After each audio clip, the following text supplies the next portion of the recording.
Exercise 1. Hello. Oh, hello. My name's Jan. Are you the right person to talk to about the Buckworth Conservation Group? Yes, I'm Peter. I'm the secretary. Good. I've just moved to this area and I'm interested in getting involved. I was in a similar group where I used to live. Could you tell me something about your activities, please? Of course. Well, we have a mixture of regular activities and special events. One of the regular ones is trying to keep the beach free of litter. A few of us spend a couple of hours a month on it, and it's awful how much there is to clear. I wish people would be more responsible and take it home with them. I totally agree. I'd be happy to help with that. Is it okay to take dogs? I'm afraid not, as they're banned from the beach itself. You can take them along the cliffs, though, and children are welcome. Right. We also manage a nature reserve, and there's a lot to do there all year round. For example, because it's a popular place to visit, we spend a lot of time looking after the paths and making sure they're in good condition for walking. I could certainly help with that. Good. And we have a programme of creating new habitats there. We've just finished making and installing nesting boxes for birds to use, and next we're going to work on encouraging insects. They're important for the biodiversity of the reserve. They certainly are. Oh, and we're also running a project to identify the different species of butterflies that visit the reserve. You might be interested in taking part in that. Sure. I was involved in something similar where I used to live, counting all the species of moths. I'd enjoy that. Another job we're doing at the reserve is replacing the wall on the southern side, between the parking area and our woodshed. It was badly damaged in a storm last month. Okay. Then, as I said, we have a programme of events as well, both at the weekend and during the week. Right. I presume you have guided walks. I'd like to get to know the local countryside as I'm new to the area. Yes, we do. The next walk is to Ruston Island a week on Saturday. We'll be meeting in the car park at Dunsmore Beach at low tide. That's when the sands are dry enough for us to walk to the island without getting wet. Sounds good. The island's a great place to explore. It's quite small and it's got a range of habitats. It's also an ideal location for seeing seals just off the coast or even on the beach. Okay. And is there anything we should bring? Like a picnic, for instance? Yes, do bring one, as it's a full-day walk. And of course, it'll be wet walking across and back, so make sure your boots are waterproof. I must buy a new pair. There's a hole in one of my current ones. Well, I'd definitely like to come on the walk. Great. Then later this month, we're having a one-day woodwork session in Hopton Wood. I've never tried that before. Is it okay for beginners to take part? Definitely. There'll be a couple of experts leading the session, and we keep the number of participants down, so you'll get as much help as you need. Excellent. I'd love to be able to make chairs. That's probably too ambitious for one day. You'll be starting with wooden spoons, and of course learning how to use the tools.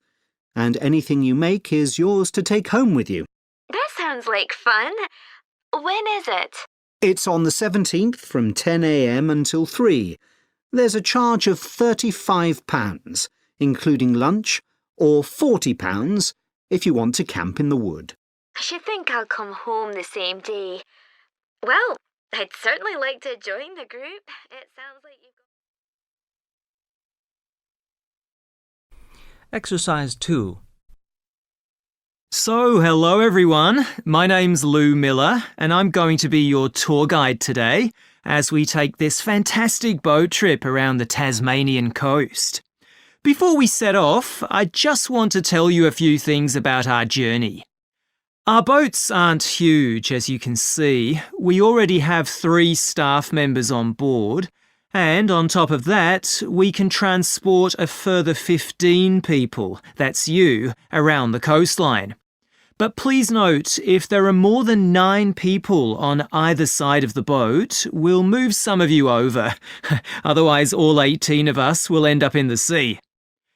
We've recently upgraded all our boats. They used to be jet black, but our new ones now have these comfortable dark red seats and a light green exterior in order to stand out from others and help promote our company. This gives our boats a rather unique appearance, don't you think? We offer you a free lunchbox during the trip, and we have 3 types. Lunchbox 1 contains ham and tomato sandwiches. Lunchbox 2 contains a cheddar cheese roll. And Lunchbox 3 is salad-based and also contains eggs and tuna. All 3 lunchboxes also have a packet of crisps and chocolate bar inside. Please let staff know which lunchbox you prefer. I'm sure I don't have to ask you not to throw anything into the sea. We don't have any bins to put litter in, but Jess, myself or Ray, our other guide, will collect it from you after lunch and put it all in a large plastic sack. The engine on the boat makes quite a lot of noise, so before we head off, let me tell you a few things about what you're going to see. This area is famous for its ancient lighthouse, which you'll see from the boat as we turn past the first little island.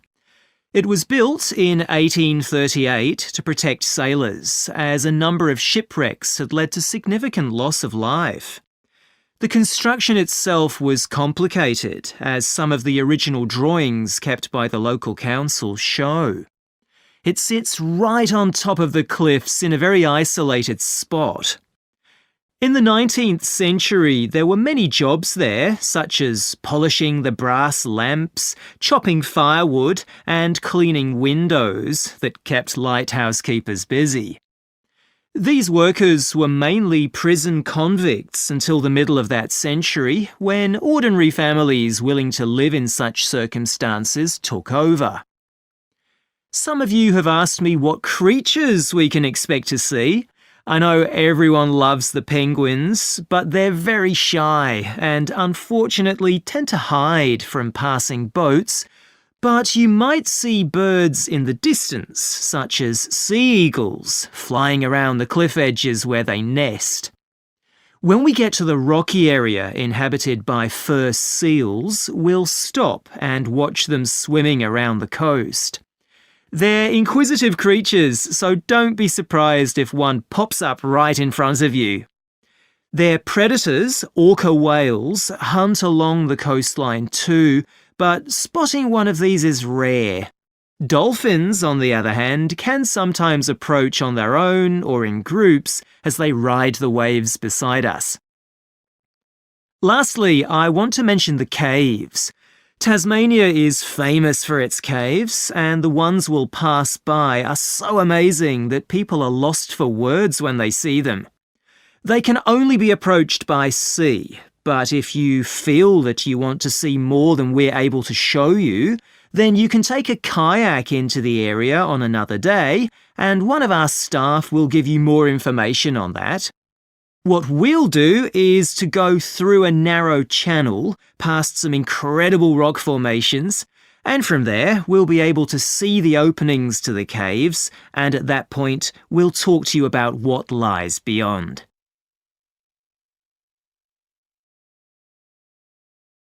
Exercise 3.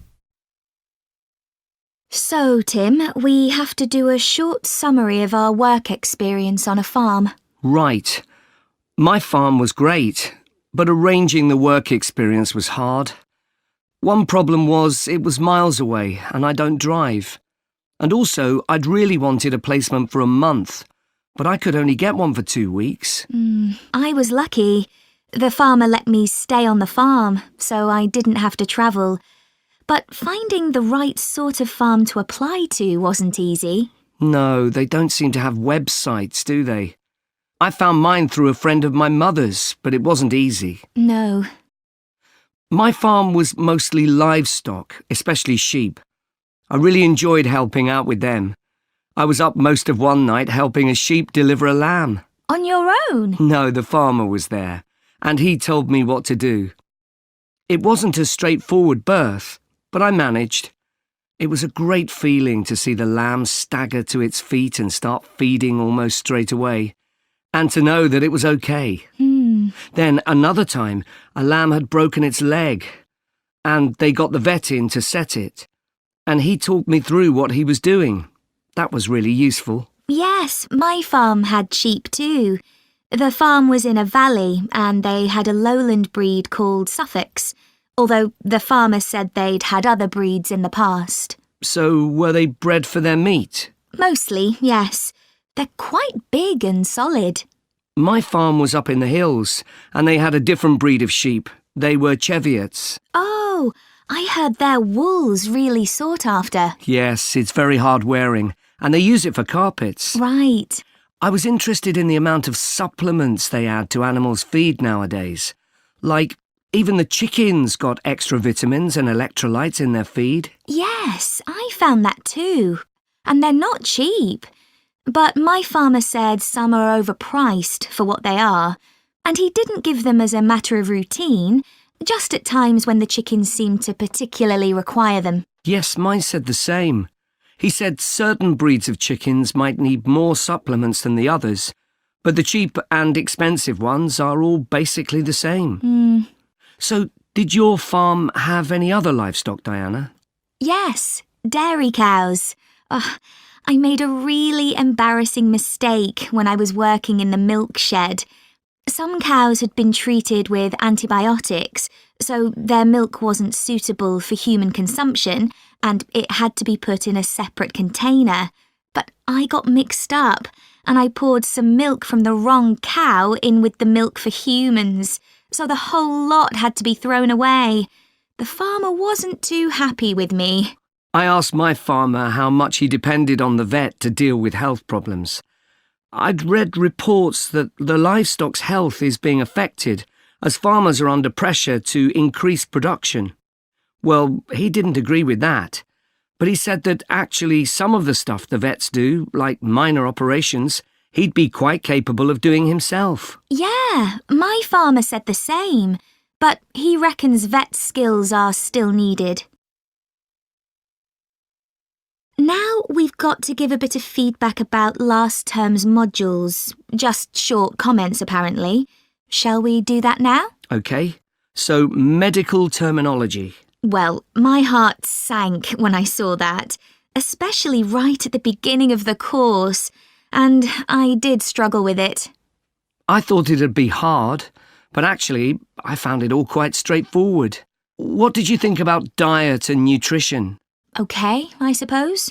Do you remember what they told us about pet food and the fact that there's such limited checking into whether or not it's contaminated?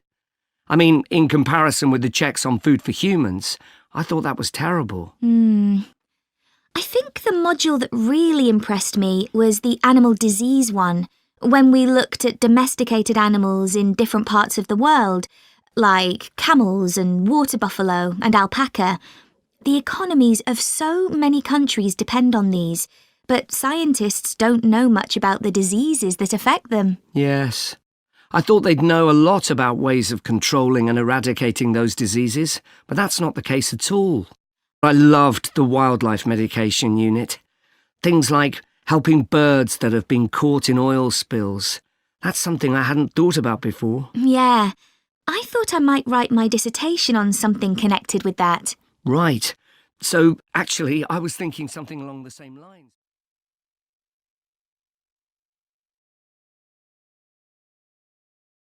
Exercise 4. Labyrinths have existed for well over 4,000 years. Labyrinths and labyrinthine symbols have been found in regions as diverse as modern-day Turkey, Ireland, Greece, and India. There are various designs of labyrinth, but what they all have in common is a winding spiral path which leads to a central area. There is one starting point at the entrance, and the goal is to reach the central area. Finding your way through a labyrinth involves many twists and turns, but it's not possible to get lost, as there is only one single path. In modern times, the word labyrinth has taken on a different meaning and is often used as a synonym for a maze. A maze is quite different, as it is a kind of puzzle with an intricate network of paths. Mazes became fashionable in the 15th and 16th centuries in Europe and can still be found in the gardens of great houses and palaces. The paths are usually surrounded by thick, high hedges so that it's not possible to see over them. Entering a maze usually involves getting lost a few times before using logic to work out the pattern and find your way to the centre and then out again. There are lots of dead ends and paths which lead you back to where you started. The word maze is believed to come from a Scandinavian word for a state of confusion. This is where the word amazing comes from. Labyrinths, on the other hand, have a very different function. Although people now often refer to things they find complicated as labyrinths, this is not how they were seen in the past. The winding spiral of the labyrinth has been used for centuries as a metaphor for life's journey. It served as a spiritual reminder that there is purpose and meaning to our lives, and helped to give people a sense of direction. Labyrinths are thought to encourage a feeling of calm, and have been used as a meditation and prayer tool in many cultures over many centuries. The earliest examples of the labyrinth spiral pattern have been found carved into stone, from Sardinia to Scandinavia, from Arizona to India to Africa. In Europe, these spiral carvings date from the late Bronze Age. The Native American Pima tribe wove baskets with a circular labyrinth design that depicted their own cosmology. In ancient Greece, the labyrinth spiral was used on coins around 4,000 years ago. Labyrinths made of mosaics were commonly found in bathhouses, villas and tombs throughout the Roman Empire. In northern Europe, there were actual physical labyrinths designed for walking on. These were cut into the turf or grass, usually in a circular pattern. The origin of these walking labyrinths remains unclear, but they were probably used for fertility rites, which may date back thousands of years. 11 examples of turf labyrinths survive today, including the largest one at Saffron Walden, England, which used to have a large tree in the middle of it.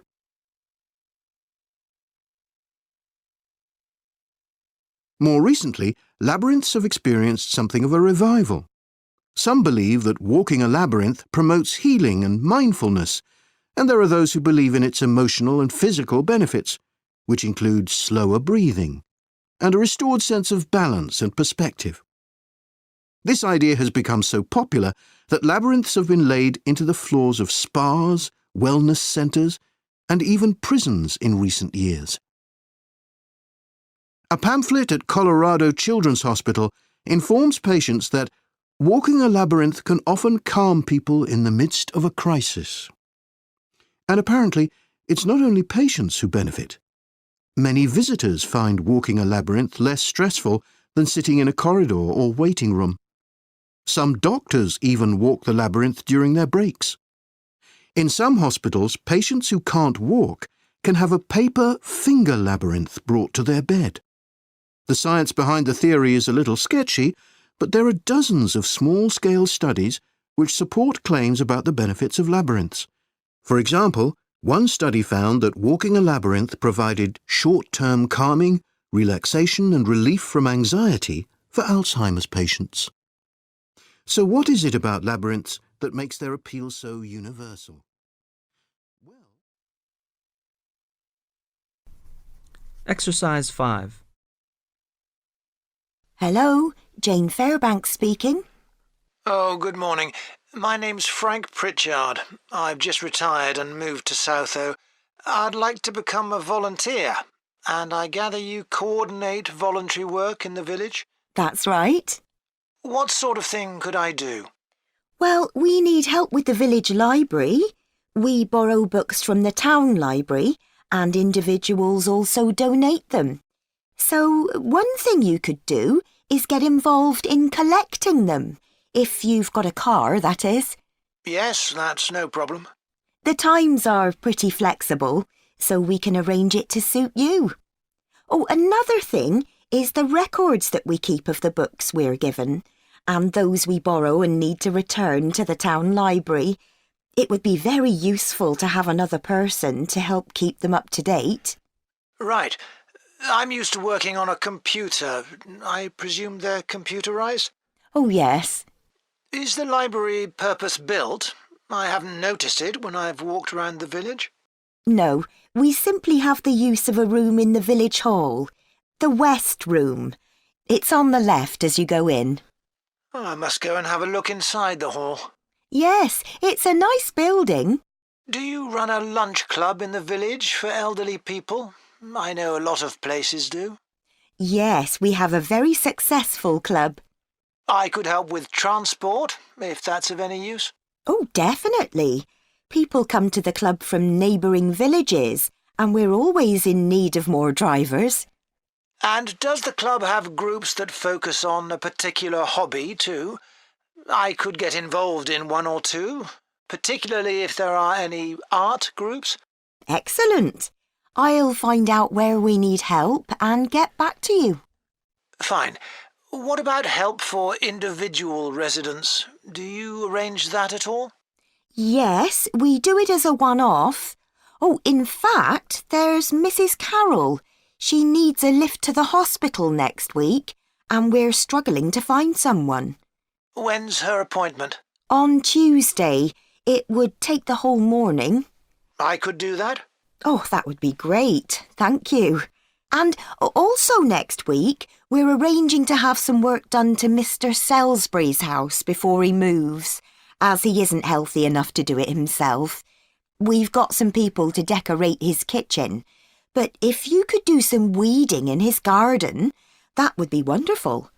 OK, I'd enjoy that. And presumably the day and time are flexible? Oh, yes. Just say when would suit you best, and we'll let Mr. Salisbury know. Good. The volunteers group also organises monthly social events, which is a great way to meet other people, of course. Uh-huh. So next month, on the 19th of October, we're holding a quiz. A couple of residents are great at planning unusual ones, and we always fill the village hall. That sounds like fun. Can I do anything to help? Well, because of the number of people, we need plenty of refreshments for halfway through. So if you could provide any, we'd be grateful. I'm sure I could. I'll think about what to make and let you know. Thank you. Then on November the 18th, we're holding a dance, also in the village hall. We've booked a band that specialises in music of the 1930s. They've been before, and we've had a lot of requests to bring them back. I'm not really a dancer, but I'd like to do something to help. Well, we sell tickets in advance, and having an extra person to check them at the door as people arrive would be good. It can be quite a bottleneck if everyone arrives at once. OK, I'm happy with that. We're also arranging a New Year's Eve party. We're expecting that to be a really big event. So instead of the village hall, it'll be held in the Mountfort Hotel. The... Mountfort. MOUNTFORT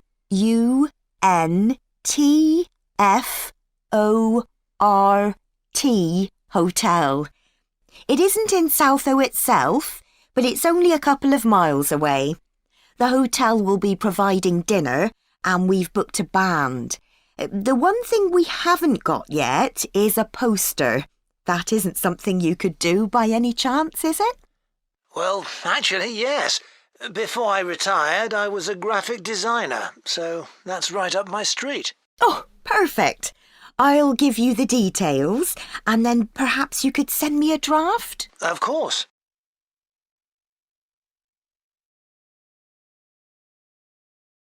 Exercise 6. Good morning, and welcome to Oniton Hall, one of the largest estates in the area. My name's Nick, and I'm one of the guides. I'll give you a brief introduction to the estate while you're sitting down, and then we'll walk round. The estate consists of the house, gardens, parkland and farm, and it dates back to the 14th century. The original house was replaced in the late 17th century, and of course it has had a large number of owners.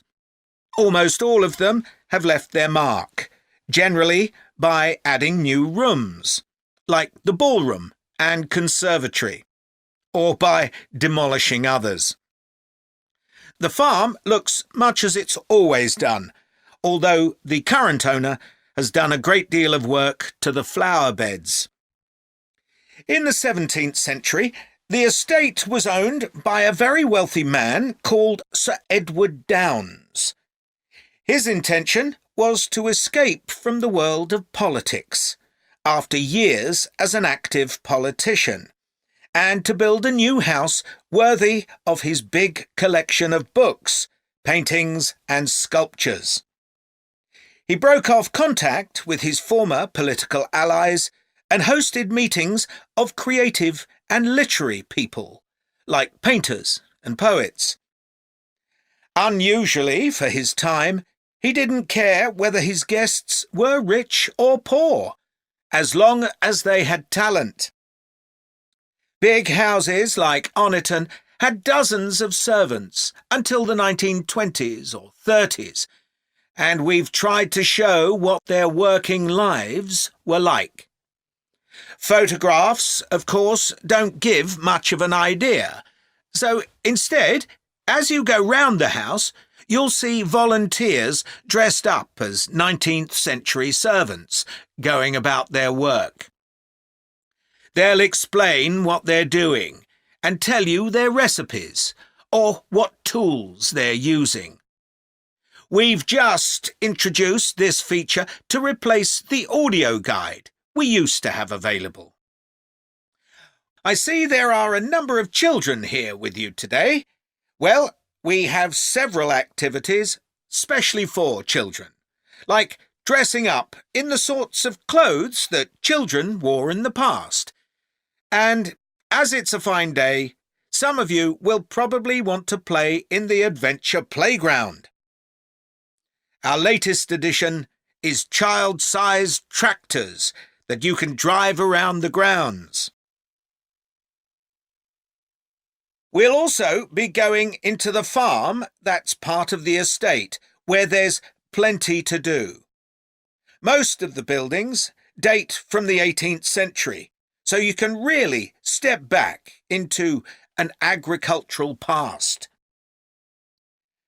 Until recently, the dairy was where milk from the cows was turned into cheese. It's now the place to go for lunch, or afternoon tea, or just a cup of coffee and a slice of homemade cake. The big stone building that dominates the farm is the large barn, and in here is our collection of agricultural tools. These were used in the past to plough the earth, sow seeds, make gates, and much more. There's a small barn, also made of stone, where you can groom the donkeys and horses to keep their coats clean. They really seem to enjoy having it done, and children love grooming them. The horses no longer live in the stables, which instead is the place to go to buy gifts, books, our own jams and pickles, and clothes and blankets made of wool from our sheep. Outside the shed, which is the only brick building, you can climb into a horse-drawn carriage for a lovely, relaxing tour of the park and farm. The carriages are well over 100 years old. And finally, the parkland, which was laid out in the 18th century with a lake and trees that are now well established. You'll see types of cattle and sheep that are hardly ever found on farms these days. We're helping to preserve them, to stop their numbers falling further. OK, well, if you'd like to come with me, we will start.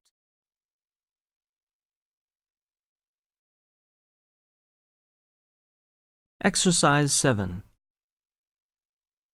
Did you make notes while you were watching the performances of Romeo and Juliet, Gemma? Yes, I did. I found it quite hard, though. I kept getting too involved in the play. Me too. I ended up not taking notes. I wrote down my impressions when I got home. Do you mind if I check a few things with you, in case I've missed anything? And I've also got some questions about our assignment. No, it's good to talk things through. I may have missed things too. OK, great. So, first of all, I'm not sure how much information we should include in our reviews. Right. Well, I don't think we need to describe what happens, especially as Romeo and Juliet is one of Shakespeare's most well-known plays. Yeah, everyone knows the story. In an essay, we'd focus on the poetry and Shakespeare's use of imagery, etc. But that isn't really relevant in a review. We're supposed to focus on how effective this particular production is. We should say what made it a success or a failure. And part of that means talking about the emotional impact the performance had on us. I think that's important. Yes. And we should definitely mention how well the director handled important bits of the play, like when Romeo climbs onto Juliet's balcony. And the fight between Mercutio and Tybalt. Yes. It would also be interesting to mention the theatre space and how the director used it, but I don't think we'll have space in 800 words. No, OK. That all sounds quite straightforward. So, what about the Emporium Theatre's production of the play? I thought some things worked really well, but there were some problems too. Yeah. What about the set, for example? I think it was visually really stunning. I'd say that was probably the most memorable thing about this production. You're right. The set design was really amazing. But actually, I have seen similar ideas used in other productions. What about the lighting? Some of the scenes were so dimly lit, it was quite hard to see. I didn't dislike it. It helped to change the mood of the quieter scenes. That's a good point. What did you think of the costumes? I was a bit surprised by the contemporary dress, I must say. Yeah, I think it worked well, but I'd assumed it would be more conventional. Me too. I liked the music at the beginning, and I thought the musicians were brilliant, but I thought they were wasted because the music didn't have much impact in Acts 2 and 3. Yes, that was a shame. One problem with this production was that the actors didn't deliver the lines that well. They were speaking too fast. It was a problem, I agree. But I thought it was because they weren't speaking loudly enough, especially at key points in the play. I actually didn't have a problem with that.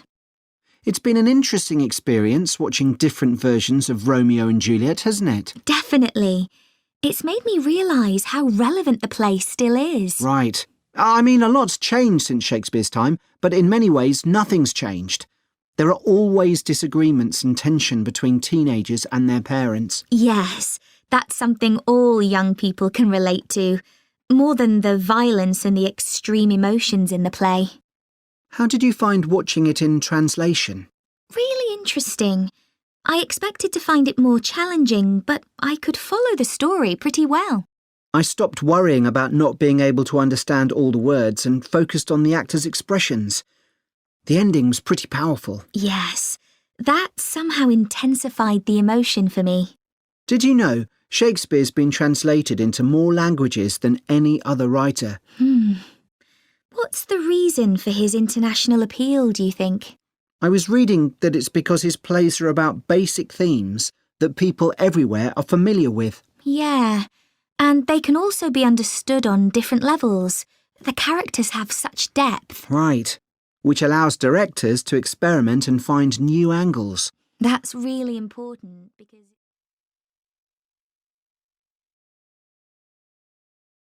Exercise 8. Right, everyone, let's make a start. Over the past few sessions, we've been considering the reasons why some world languages are in decline. And today I'm going to introduce another factor that affects languages and the speakers of those languages, and that's technology, and in particular, digital technology.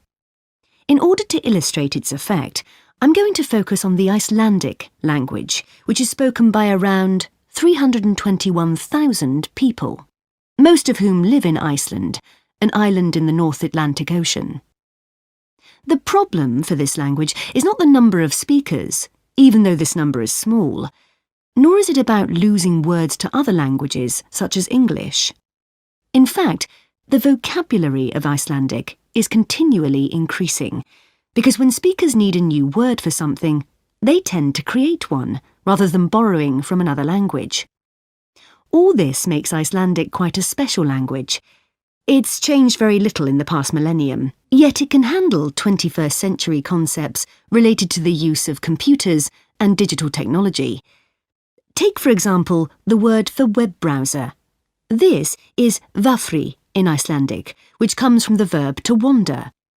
I can't think of a more appropriate term because that's exactly what you do mentally when you browse the internet. Then there's an Icelandic word for podcast, which is too hard to pronounce, and so on. Icelandic, then, is alive and growing, and it's a big but, young Icelanders spend a great deal of time in the digital world, and this world is predominantly English. Think about smartphones. They didn't even exist until comparatively recently, but today young people use them all the time to read books, watch TV or films, play games, listen to music and so on. Obviously, this is a good thing in many respects because it promotes their bilingual skills. But the extent of the influence of English in the virtual world is staggering, and it's all happening really fast. For their parents and grandparents, the change is less concerning because they already have their native speaker skills in Icelandic. But for young speakers, well, the outcome is a little troubling. For example, teachers have found that playground conversations in Icelandic secondary schools can be conducted entirely in English, while teachers of much younger children have reported situations where their classes find it easier to say what is in a picture using English rather than Icelandic. The very real and worrying consequence of all this is that the young generation in Iceland is at risk of losing its mother tongue.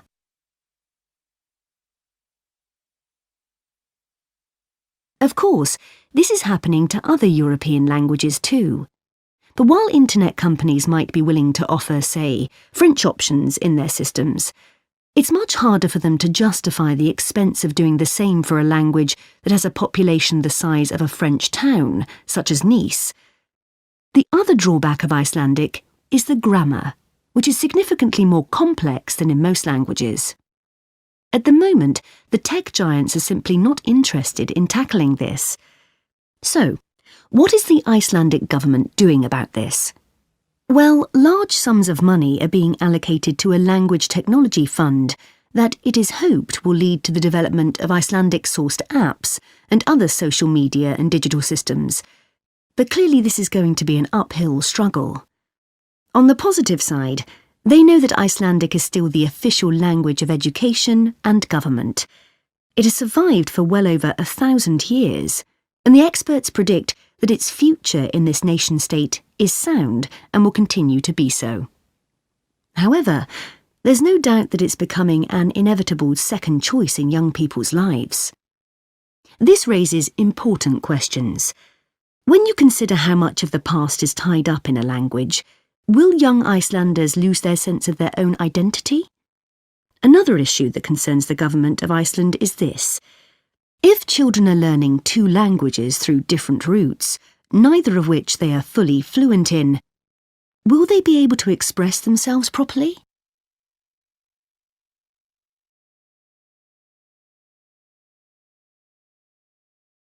Exercise 9. Jack, I'm thinking of taking the kids to the seaside on a surfing holiday this summer, and I wanted to ask your advice, as I know you're such an expert. Well, I don't know about that. But yes, I've done a bit of surfing over the years. I'd thoroughly recommend it. I think it's the kind of holiday all the family can enjoy together. The thing about surfing is that it's great for all ages and all abilities. My youngest started when he was only 3. Wow! But it's quite physically demanding, isn't it? I've heard you need to be pretty fit. Yes, you'll certainly learn more quickly and won't tire as easily. Well, that should be okay for us. You've been surfing a few times in Ireland, haven't you? Yes, there's some great surfing there, which people don't always realise. And which locations would you recommend? There seem to be quite a few. Yes, there are loads. Last year we went to County Donegal. There are several great places to surf there. What about in County Clare? I read that's also really good for surfing. Yes, it is.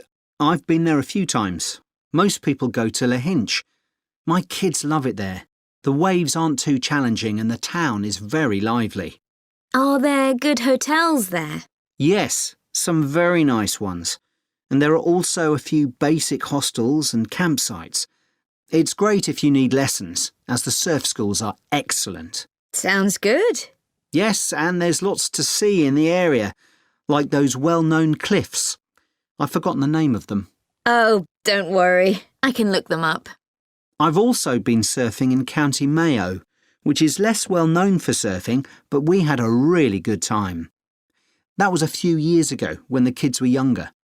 There's a good surf school at Caroniski Beach. How do you spell that? CARROWNISKEY.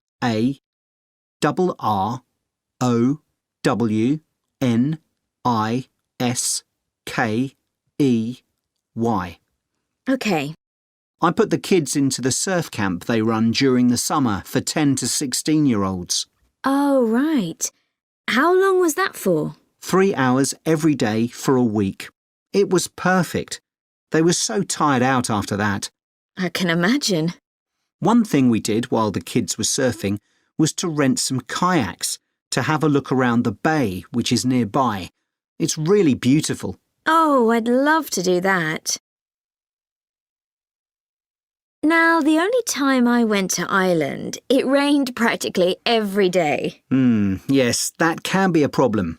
But you can surf in the rain, you know. It doesn't have the same appeal somehow. Well, the weather's been fine the last couple of years when I've been there. But actually, it tends to rain more in August than in the spring or autumn. September's my favourite month because the water is warmer then. The only problem is that the kids are back to school then. I know. But one good thing about Irish summers is that it doesn't get too hot. The average temperature is about 19 degrees, and it usually doesn't go above 25 degrees. That sounds all right. Now, what about costs? Surfing is a pretty cheap holiday, really. The only cost is the hire of equipment. You can expect to pay a daily rate of about €30 for the hire of a wetsuit and board. But you can save about €40 if you hire by the week. That's not too bad. No. It's important to make sure you get good quality wetsuits. You'll all get too cold if you don't. And make sure you also get boots. They keep your feet warm, and it's easier to surf with them on too. Okay, well, thanks very much for that.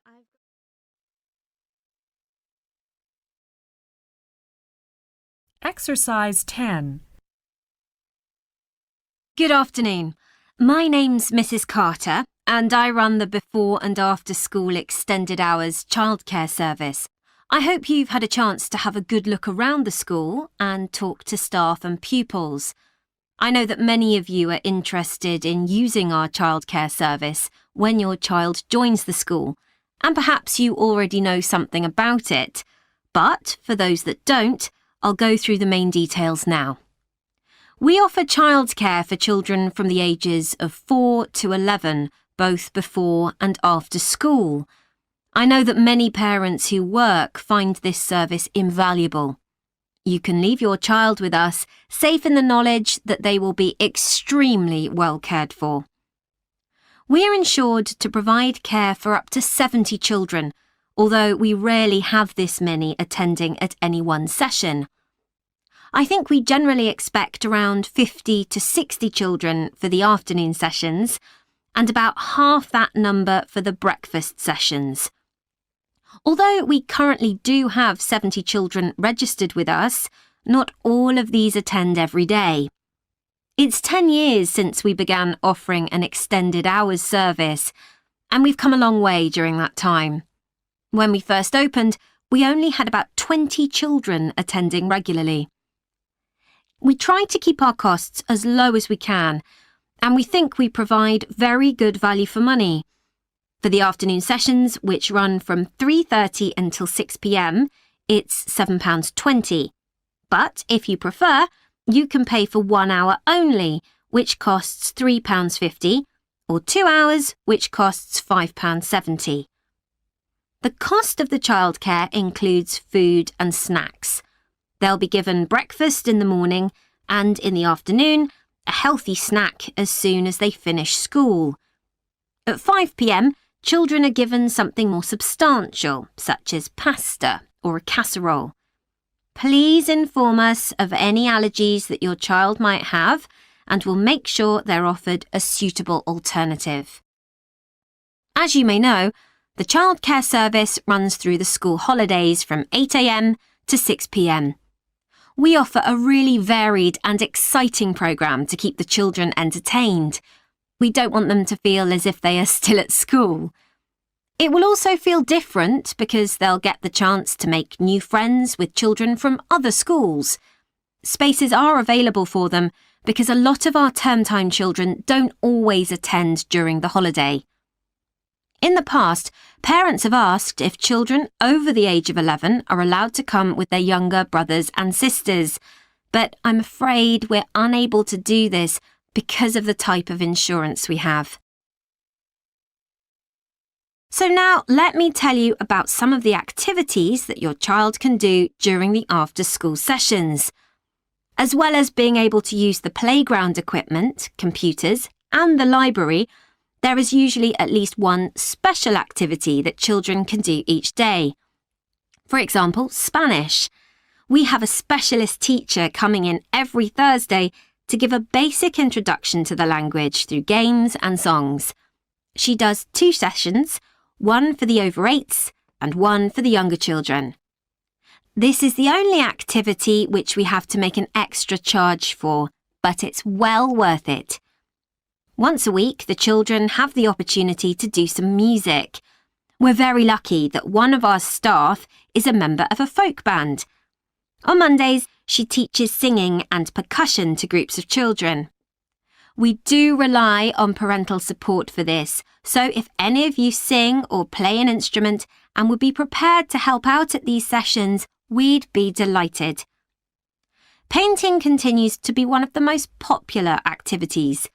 To begin with, we weren't keen on offering this because of the extra mess involved, but children kept asking if they could do some art, and so we finally gave in. Art is great for helping the children to relax after working hard at school all day.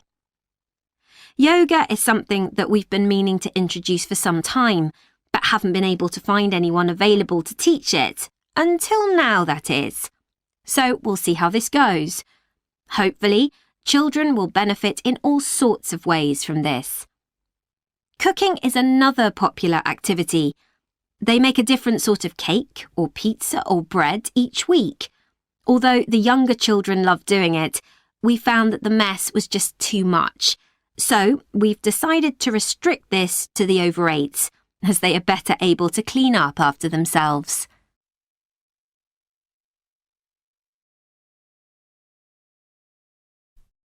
Exercise 11.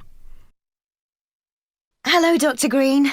I'm here to talk to you about my work placement. Oh, yes, it's Holly, isn't it? Yes. So, which work placement have you chosen? I decided to go for the Orion Stadium placement. The event I'll be managing is one where I'm helping to set up a sports competition for primary school children. Yep, that's always a popular placement, even though it can be tougher than you think, working with children. I know, but it's the fresh air that attracts me. Organising something indoors doesn't have the same appeal, even though it might be fun. OK, so obviously safety is going to be one of your key concerns for this event? Yes, I've already thought about that. I'll need to make sure none of the equipment's damaged. Well, you'll be working with schools, so the equipment will be their responsibility. However, the grounds and what goes on there will be yours. Oh, I see. That'll include keeping everyone within the boundary once they're in their kit and on the field? Exactly. You'll need to inspect areas like changing rooms as well, for anything someone can trip over, but your main priority will be not to lose anyone. Right. I'll need staff to help with that. And don't forget about the spectators. I was thinking that many of them will be parents who could help run the event.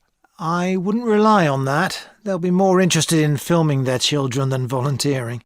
I'll need to make sure they don't interfere with events doing that. And that's not always easy, especially when a proud parent's trying to get a snap of their child and you want them to move elsewhere. OK. What about the scheduling? With sporting events, there are all sorts of things that can alter the timetable, like rain, for instance, though so far we've always been lucky with that. Yeah, and I was thinking about what to do if someone got hurt as well. I know that last year that caused a terrible delay. You have to be prepared for such things. Oh, what if a match ends in a draw? Do you let the teams keep going until someone wins? That'll be up to you. And again, you need to plan for it. Right. Now, the aim of your work placement is to give you the opportunity to develop the skills that an events manager needs. So let's talk about those a bit. Well, I think my communication skills are pretty good. I can talk on the phone to people and book venues and that kind of thing. Good. Just remember, it isn't only about what you say. If you meet someone face-to-face and want to persuade them to be a sponsor, for example... Oh, I'll dress up for that, sure. Good. Let's go on to think about your organisational skills. You're working in a very people-based industry, and that means things won't always go to plan. I guess it's being prepared to make changes that matters. That's right. You may have to make an on-the-spot change to a timetable because of a problem you hadn't anticipated. Just do it, OK. How's your time management these days? I'm working on it. I'm certainly better when I have a deadline, which is why this work suits me. Yes, but it's how you respond as that deadline approaches. I know I've got to look calm, even if I'm in a panic. Just think to yourself, no one must know I'm under pressure. Yeah, even though I'm multitasking like crazy. Another skill that events managers need is creativity. Often your client has what we call the big picture idea, but it's up to the events manager to think of all the fine points that go to making it work. Right. So I need to listen carefully to that idea and then fill in all the gaps. That's right. And you'll have a team working under you. So another key skill is leadership. Your team may have lots of ideas too, but you've got to make the ultimate choices. Do we have refreshments inside or out, for example? Isn't it better to be democratic? It's a nice idea, but you have the ultimate responsibility. So believe in what you think best. Be prepared to say, yes, that's a good idea, but it won't work here. I see what you mean. What about the networking side of things? I know it's an area that a lot of students worry about because we don't have much experience to offer others. But even without it, you can still be an interesting person with useful ideas, and the more people you impress, the better. I guess that will help me when I apply for a real job. Exactly. Think ahead, remember what your ambitions are, and keep them in mind. Definitely.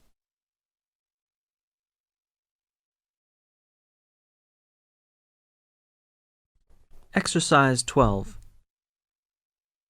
Scientists believe that a majority of the Earth's bird population migrate in some fashion or other. Some travel seasonally for relatively short distances, such as birds that move from their winter habitats in lowlands to mountaintops for the summers. Others, like the Arctic tern, travel more than 25,000 miles seasonally between the northern and southern poles. bird migration has been studied over many centuries through a variety of observations. But until relatively recently, where birds went to in the winter was considered something of a mystery.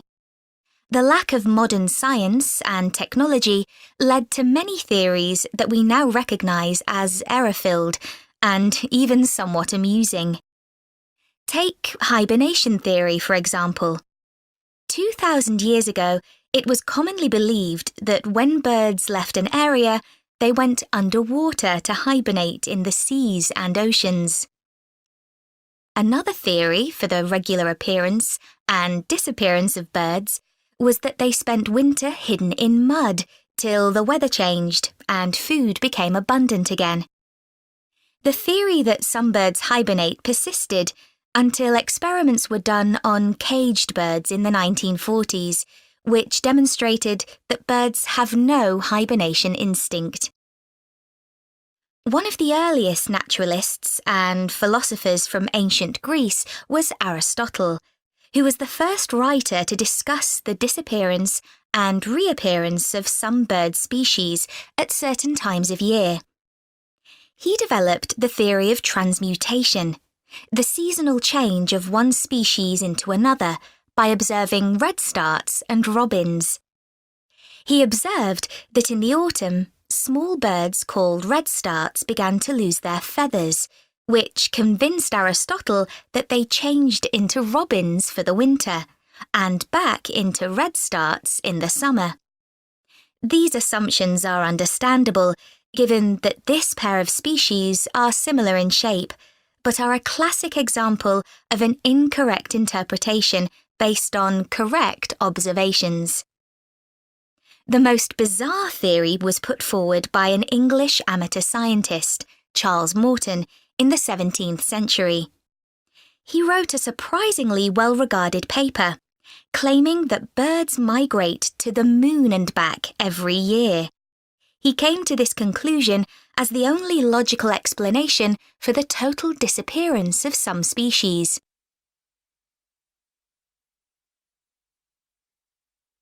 One of the key moments in the development of migration theory came in 1822, when a white stork was shot in Germany. This particular stork made history because of the long spear in its neck, which incredibly had not killed it. Everyone immediately realised this spear was definitely not European. It turned out to be a spear from a tribe in Central Africa. This was a truly defining moment in the history of ornithology, because it was the first evidence that storks spend their winters in sub-Saharan Africa. You can still see the arrow stork in the zoological collection of the University of Rostock in Germany. People gradually became aware that European birds moved south in autumn and north in summer, but didn't know much about it until the practice of catching birds and putting rings on their legs became established. Before this, very little information was available about the actual destinations of particular species and how they travelled there. People speculated that larger birds provided a kind of taxi service for smaller birds by carrying them on their backs. This idea came about because it seemed impossible that small birds, weighing only a few grams, could fly over vast oceans. This idea was supported by observations of bird behaviour, such as the harassment of larger birds by smaller birds.